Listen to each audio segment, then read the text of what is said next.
Good morning dear friends. स्वागत है आपका अपने YouTube channel small dear sir में। तो मित्रों, जैसा आपको पता है कि पिछली 3 वीडियो में हम एक पश्चिमी दार्शनिक विचारक दैट्स प्लूटो को हम ख़त्म कर चुके हैं और आज हम उसी सीरीज़ को आगे बढ़ाते हुए एक नए वेस्टर्न पॉलिटिकल थिंकर्स के बारे में जानने की कोशिश करेंगे, जिसका नाम है थॉमस होब्स। ओके, देखिए हम जानेंगे थॉमस होब्स के विचारों के बारे में और सिंपली अभी हम जिस भी राजनीतिक विचारक के विचारों को समझने की कोशिश कर रहे हैं वह सीधे सीधे राज्य की उत्पत्ति से संबंधित सिद्धांतों को प्रतिपादित करने वाले हैं। देखिए कि राज्य की उत्पत्ति कैसे हुई, राज्य किसका स्वरूप है, राज्य को देवीय संस्था ने बनाया है या किसी मानवीय स्वरूप है, उन सभी की व्याख्या अलग अलग राजनीतिक दर्शकों और राजनीतिक विचारकों ने अपने अपने माध्यम से की है और उनका सीधा सीधा जो आधार रहा है वह उनकी व्याख्या रही है। उनके सिद्धांतों के माध्यम से उन्होंने उनको प्रतिपादित करने का प्रयास किया है। तो चलिए आज उस सीरीज में हम जानने की कोशिश करेंगे सुप्रसिद्ध दार्शनिक विचारक थॉमस होब्स के बारे में। देखिए थॉमस होब्स का जन्म 1588 में हुआ था और 1679 ईस्वी में इसकी इंग्लैंड में मृत्यु हो गई थी। मित्रों, इसके समय में इंग्लैंड का राजा चार्ल्स प्रथम था, चार्ल्स प्रथम जिसका पुत्र था चार्ल्स द्वितीय। चार्ल्स प्रथम के पुत्र चार्ल्स द्वितीय को यह क्या करता था, पढ़ाता था, मतलब उसका शिक्षक था, आप गुरु कह लीजिए। तो चार्ल्स द्वितीय का ये गुरु था, उसको शिक्षा प्रदान करता था। आप सोचिए कि जिस समय एक समाज में राजा है चार्ल्स फर्स्ट और उसका पुत्र है चार्ल्स द्वितीय और शिक्षा प्रदान कर रहा है उसको कौन, थॉमस होब्स। तो सीधी सी बात है कि इतने बड़े राजा के संपर्क में आने के बाद जो थॉमस होब्स होगा वह चार्ल्स प्रथम जो राजा है उसका समर्थक होगा। तो सिंपली यही बात उस समाज में व्याप्त थी कि ये जो था थॉमस होब्स उस राजा का समर्थक था। एक तो बात रही है और दूसरी बात ये मित्रों, उस समय तत्कालीन समाज में जो प्रचलित था वह देवीय सिद्धांत प्रचलित था। देवीय सिद्धांत जो बताता है वह यह कहता है कि राज्य की उत्पत्ति कोई मानवीय संस्था नहीं है, या राज्य की उत्पत्ति स्वतः नहीं हुई है, या राज्य की उत्पत्ति कोई प्रकृति के नियम पर आधारित नहीं है, अपितु तत्कालीन देवीय सिद्धांत बताता है कि राज्य की उत्पत्ति एक ईश्वरीय देन है, वह एक ईश्वरीय संस्था है जिसको ईश्वर गॉड ने निर्मित किया है। तो तत्कालीन समाज में प्रचलित सिद्धांत देवीय सिद्धांत की आलोचना करते हुए थॉमस होब्स ने अपना सिद्धांत का प्रतिपादन किया और यह सिद्धांत सामाजिक समझौते से संबंधित सिद्धांत था। थॉमस होब्स का कहना था कि राज्य जो निर्मित हुआ है वह कोई ईश्वरीय देन नहीं है, वह कोई प्राकृतिक नियम नहीं है, अपितु उसका निर्माण मानव द्वारा किया गया है। मानव ने संगठित होकर एक स्थान पर एक व्यक्ति के साथ समझौता किया और उस समझौते के उपरांत अपने समस्त अधिकार उस व्यक्ति को सौंप दिए। दैट इज यहाँ से प्रूव होता है कि जो राज्य का निर्माण हुआ है वह सामाजिक समझौता मतलब मिलजुल कर अपने राइट्स किसी के हाथ में दे देना, अपना रिप्रेजेंटेटिव किसी को बना देना। तो उसी परिप्रेक्ष्य में जो थॉमस होब्स है वह कहता है कि राज्य का निर्माण एक सामाजिक समझौते के उपरांत हुआ है और उसमें नगरवासियों ने मिलजुल कर अपने समस्त अधिकारों को किसी व्यक्ति को, पर्टिकुलर इंडिविजुअल कोई व्यक्ति हो सकता है, उसको सौंप दिया है। ठीक है मित्रों, तो देवीय सिद्धांत की अगर हम बात करें तो देवीय सिद्धांत का जो पतन माना जाता है या पतन का जो कारण माना जाता है वो सीधा सीधा थॉमस होब्स का सामाजिक समझौता सिद्धांत है। देखिए थोड़ी सी सामाजिक समझौता सिद्धांत की हिस्ट्री के बारे में बात कर लेते हैं। तो सामाजिक समझौता सिद्धांत सर्वप्रथम जो लाया गया था वो यूनान के सोफिस्ट द्वारा लाया गया था। सामाजिक समझौता सिद्धांत सर्वप्रथम यूनान के सोफिस्ट द्वारा लाया गया था और इसकी अगर हम बात करें साइंटिफिक एक्सप्लेन्ड, इसको साइंटिफिक वे में जो एक्सप्लेंड किया था वो रिचर्ड हुक नाम के एक व्यक्ति ने किया था। मतलब वैज्ञानिक तरीके से इसकी व्याख्या रिचर्ड हुक नामक एक व्यक्ति के माध्यम से की गई थी। बाद में इसका वास्तविक व्याख्या करने का जो श्रेय जाता है वो थॉमस होब्स को जाता है, लोक को जाता है। ठीक है, आप याद रखेंगे थॉमस होब्स और लोक और रूसो, इन तीनों व्यक्ति को इसका जो वास्तविक व्याख्या करने का जो स्वभाव है वो इन तीनों को इसकी प्रसिद्धि प्राप्त है। ठीक है, चलिए अब हम बात कर लेते हैं कि सामाजिक समझौता सिद्धांत करने की आवश्यकता क्या पड़ी। देखिए मित्रों, तत्कालीन समाज में एक प्रथा प्रचलित थी और वो प्रथा ये थी कि मानव जो था अपनी मृत्यु से डरा हुआ था। जो मानव था तत्कालीन समाज का, उसके अंदर कहीं ना कहीं मृत्यु का भय था और वह संपत्ति की सुरक्षा से हमेशा डरा रहता था। तो आपको ये रीज़न याद रखना है कि सामाजिक समझौते के कारण की आवश्यकता क्या थी, कि सामाजिक समझौता लोगों को करना पड़ा। तो ये बोलना है कि उस समय लोगों में, तत्कालीन समाज में ऐसी प्रथाएं प्रचलित थी कि समाज के लोगों को एक तरीके से उनके अंदर, उनके आंतरिक भावनाओं में कहीं ना कहीं डर व्याप्त था और उन्हें अपनी संपत्ति की सुरक्षा हेतु हमेशा चिंता सताती रहती थी। ये दो रीजन बहुत बड़े हैं, तो ये तो आपको याद ही रखने पड़ेंगे।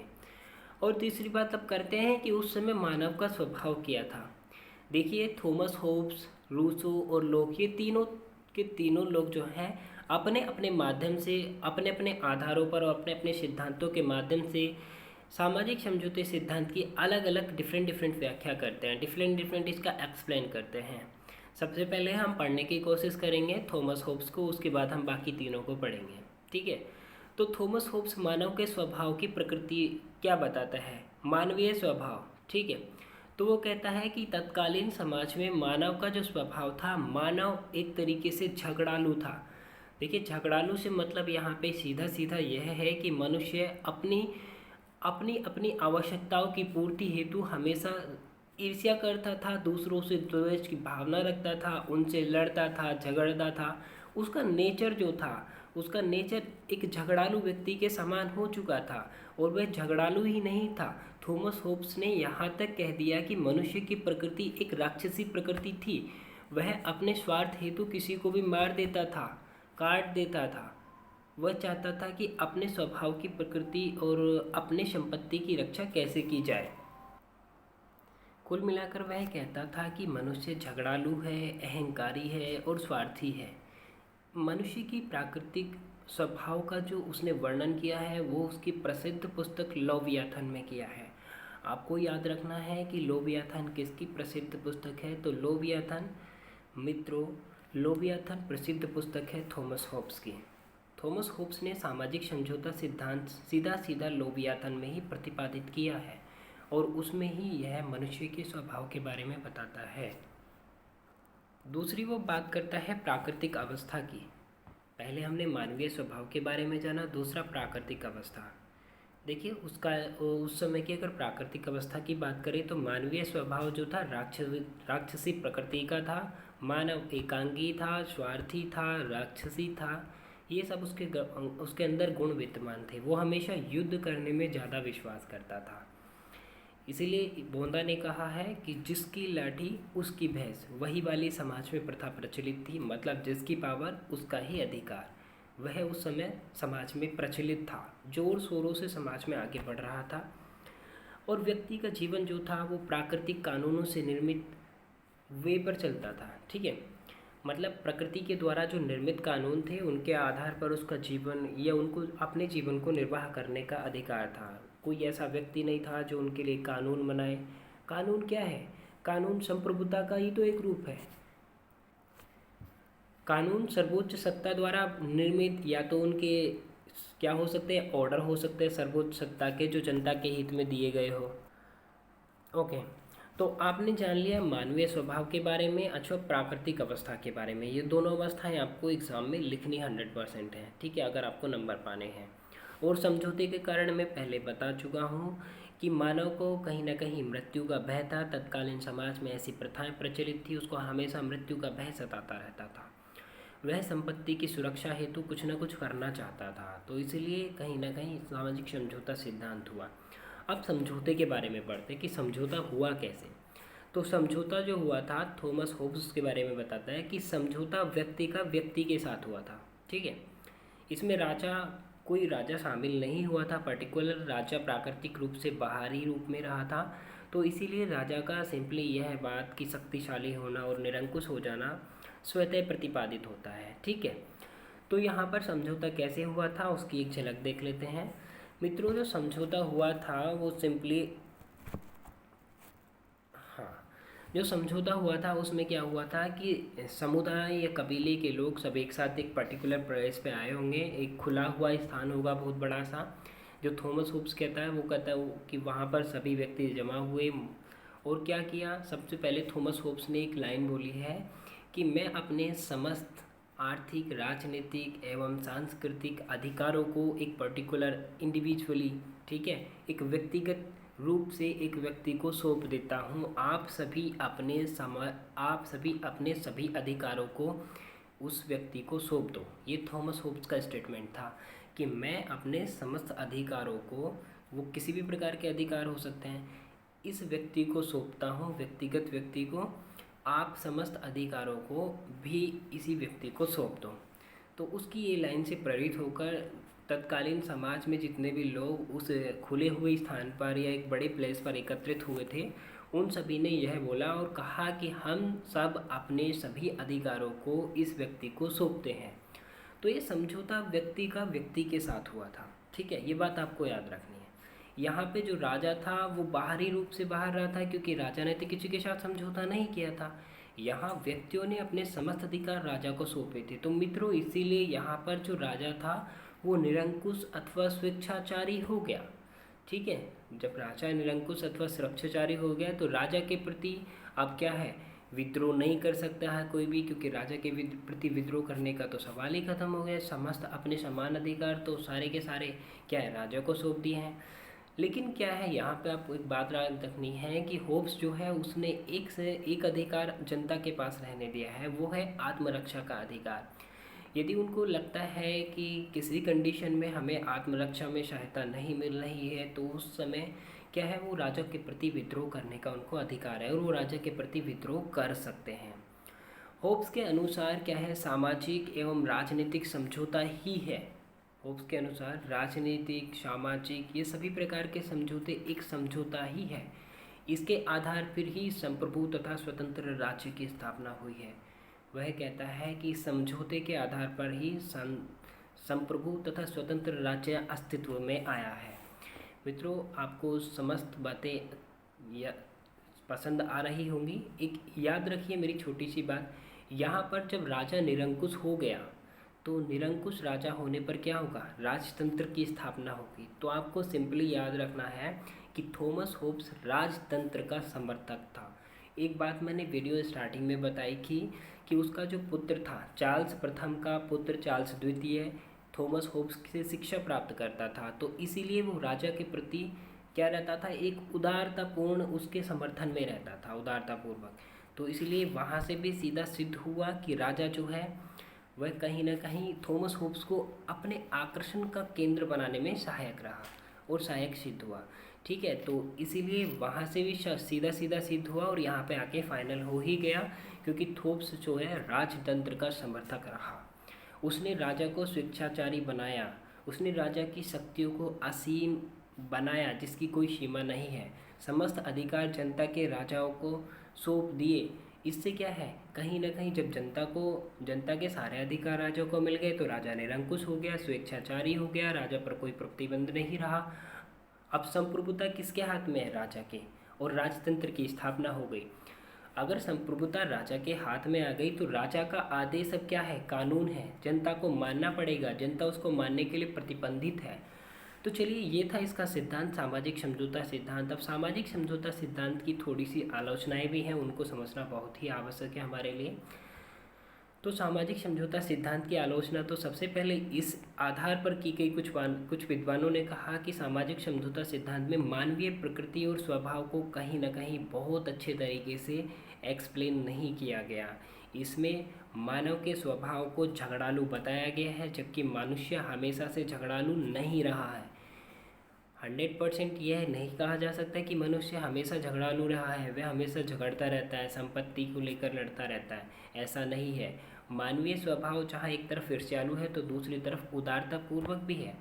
वह एक तरफ यदि दूसरों पर ईर्ष्या करता है, दूसरों पर अपराध करता है, दूसरों को सताता है, तो उन पर दया का भाव रखने का उसके अंदर जो गुण विद्यमान है वह उनकी सहायता करता है, मदद करता है। प्राकृतिक वनस्पति एवं वन्य जीव प्राणियों से वे क्या करता है, एक तरीके से प्रेम करता है। तो इस आधार पर व्याख्या की गई कि जो मानवीय स्वभाव एवं प्रकृति की थॉमस होब्स ने व्याख्या की है वह गलत है। उसने मनुष्य की सकारात्मक जो गुण हैं उनको छिपाया है और नकारात्मकता दिखाने का प्रयास किया है। ठीक है। दूसरी बात, उसने राज्य को एक तरीके से निरंकुश बना दिया है। समस्त अधिकार जो है राजा को सौंप दिए हैं। यहाँ पर जनता के समस्त अधिकार अगर राजा को मिल गए तो वह कुछ भी करेगा, क्योंकि संप्रभुता का मतलब होता है सर्वोच्च सत्ता, और सर्वोच्च सत्ता का सीधा मतलब होता है कानून। अगर वो कोई आदेश देगा तो वह कानून है, जनता को उसे मानना पड़ेगा। मानव स्वार्थी है, झगड़ालू है, यह है सब क्या है, एक तरीके से गलत कहा गया उसके द्वारा। अगर वह झगड़ालू या स्वार्थी होता तो इस आधार पर व्याख्या की गई कि अगर थॉमस होब्स ने जो कहा है मनुष्य स्वार्थी है, झगड़ालू है, अगर वह ऐसा होता तो क्या समझौता कर पाता, क्योंकि वो तो ईर्ष्या करता है सबसे, फिर वो समझौता नहीं कर पाता। और ये बात सही भी सिद्ध होती है क्योंकि वह समझौता नहीं कर पाता। और प्राकृतिक अवस्था में बताया कि मनुष्य हमेशा युद्ध करता रहता है, परंतु ऐसा नहीं है। प्राकृतिक अवस्था का वर्णन अवास्तविक है, वो सही नहीं है। भय के आधार पर राज्य की स्थापना संभव नहीं हो सकती। उसने जो कारण बताया है कि तत्कालीन समाज में एक प्रथा प्रचलित थी और वह थी मृत्यु का भय और संपत्ति का भय। तो सीधा सा कहा जा सकता है कि भय के आधार पर किसी साम्राज्य या राज्य की स्थापना नहीं की जाती। अगर पर्टिकुलर राज्य की बात आती है तो नहीं की जा सकती। होब्स राज्य और सरकार में कोई अंतर नहीं करता है। होब्स ने राज्य और सरकार दोनों को एक ही माना है और वह संप्रभु राजा और समस्त अधिकार उसने संप्रभु राजा को सौंपने की बात कही है। ठीक है। इस समझौते से जो संप्रभु एवं निरंकुश अथवा स्वेच्छाचारी शासन की स्थापना हुई है, मैं पहले ही आपको बताया, व्यक्ति को राज्य का विरोध करने का कोई अधिकार नहीं है, उसके समस्त अधिकार समाप्त हो चुके हैं। यह स्वतंत्रता विधि की दृष्टि से त्रुटिपूर्ण है। ठीक है। यह जो स्वतंत्रता है विधि की दृष्टि से त्रुटिपूर्ण है। एक विलोबी का कथन है, आप लोग उसको नोट करने का प्रयास करेंगे क्योंकि बहुत इंपॉर्टेंट है। अगर बीच बीच में एग्ज़ाम में आप पेपर में क्या है ये क्वैट जो है इनको अगर मेंशन करते हो तो यहाँ से आपको ज़्यादा मार्क्स मिलने के चांसेस होते हैं। तो यहाँ पे विलोबी महोदय का एक कथन है कि राज्य और सरकार में कोई अंतर ना मानना, राज्य और सरकार में कोई अंतर ना मानना थॉमस होब्स की सबसे बड़ी भूल है। ये अगर आप मेंशन कर देते हैं अपने पेपर में तो आपको जहाँ 2 नंबर मिलने के चांसेस होते हैं वहाँ पर आपके चांस बढ़ जाते हैं। तो मित्रों ये याद रखना, विलोबी का कथन है कि थॉमस होब्स का राज्य और सरकार में अंतर ना करना उसकी सबसे बड़ी भूल है। अब थोड़ा सा सामाजिक समझौता सिद्धांत की विशेषताओं के बारे में पढ़ लेते हैं, क्योंकि हर चीज़ हमेशा नेगेटिव नहीं होती, उसमें कुछ पॉजिटिविटी भी छिपी होती है। तो सामाजिक समझौता सिद्धांत से क्या है, प्रभु सत्ता का जन्म हुआ। प्रभु सत्ता का जन्मदाता फिर तो सीधा हम थॉमस होब्स को कह सकते हैं, क्योंकि इसके सिद्धांत के फलस्वरूप ही प्रभु सत्ता का जन्म हुआ। नेक्स्ट, शासक जो है वो निरंकुश बना। निरंकुश बनने का मतलब है कि अब जनता की कोई भी अधिकार नहीं है उसको विरोध करने के, क्योंकि समझौते में वह सम्मिलित नहीं था, वह बाहरी रूप से बाहर रहा। ठीक है। और निरंकुश राजतंत्र का यहाँ पे स्थापना हुई है। तीसरा पॉइंट है कि राजा क्या है, जब राजा संप्रभु हो गया है तो उसके जो आदेश है वो कानून है। यहाँ पर आदेशों को कानून मानने की पूरी शक्ति क्या है, जनता ने एक शासक को दे दी है। और प्रभु सत्ता स्थायी है। इसके सिद्धांत से सिद्ध होता है कि प्रभु सत्ता स्थायी है। अगर वह राजतंत्र का समर्थक है तो प्रभु सत्ता को कोई खत्म नहीं कर सकता। कानून का ही एकमात्र स्रोत है प्रभु सत्ता। ठीक है। राज्य की सर्वोच्च शक्ति है प्रभु सत्ता, कानून का एक स्रोत है और राज्य की प्रभु सत्ता क्या है, सर्वोच्च शक्ति है। वैज्ञानिक तर्क पर आधारित इसकी व्याख्या है। इसने अपनी व्याख्या जो है, क्योंकि सबसे पहले यूनान में सोफिस्टों ने, जो यूनान के सोफिस्ट थे, उन्होंने समझौते की जो सिद्धांत था वो लाया था। उसकी जो अगर साइंटिफिक एक्सप्लेनेशन की बात करें तो वो रिचर्ड हुक ने दी थी, लेकिन उसका वास्तविक जो श्रेय जाता है वो थॉमस होब्स, लॉक और रूसो को जाता है। तो इसलिए हम कह सकते हैं कि इसकी व्याख्या या इसका सिद्धांत जो था वो सीधे सीधे किस पर आधारित था, वैज्ञानिक सोच पर, वैज्ञानिक तर्कों पर, वैज्ञानिक व्याख्या पर आधारित था। तो इसे कह सकते हैं कि यह सिद्धांत वैज्ञानिकवाद पर आधारित था। ठीक है। इतनी आलोचना होने के बाद भी कोई सिद्धांत इतना सिंपल तो नहीं है कि उसकी आलोचना ही की जा सके, क्योंकि उसका कोई महत्व भी अपना होता है। तो मित्रों ऐसे ही सामाजिक समझौता सिद्धांत का अपना एक महत्व है। होब्स ने राजनीति के क्षेत्र में तर्क और बुद्धि का प्रयोग किया, हम इसको भूल नहीं सकते और इसको दृष्टि से ओझल नहीं कर सकते, क्योंकि उसने जो अपनी बुद्धि का और क्या है, राजनीति के क्षेत्र में उसने अपनी बुद्धि और तर्कों का प्रयोग किया है, क्योंकि उसका सिद्धांत वैज्ञानिकवाद पर आधारित है। राज्य ईश्वर की एक संस्था है, राज्य ईश्वरीय संस्था है। पहले जो तत्कालीन समाज में प्रचलित था एक सिद्धांत कि राज्य को देवीय सिद्धांत है, राज्य को देवी ने बनाया है, राज्य ईश्वर द्वारा निर्मित किया गया है। इसने उस सिद्धांत का खंडन किया जो तत्कालीन समाज में प्रचलित था, और सिंपली बेसिकली वो कहीं ना कहीं रूढ़िवादिता पर आधारित सिद्धांत था। यह एक प्लस पॉइंट है। संप्रभुता की आधारशिला रखने का कार्य किसने किया? सॉवरेनिटी, संप्रभुता की आधारशिला रखने का कार्य भी थॉमस होब्स ने किया। तो मित्रों, ये थी आज की वीडियो। आई होप कि आपको पसंद आई होगी। अगर आपको पसंद आई है तो कमेंट बॉक्स में अपना विचार लिखिए एंड वीडियो को लाइक कीजिए, चैनल को सब्सक्राइब कीजिए। मिलते हैं अगले वीडियो में आपकी बार किसी नए विषय के साथ। Thank you.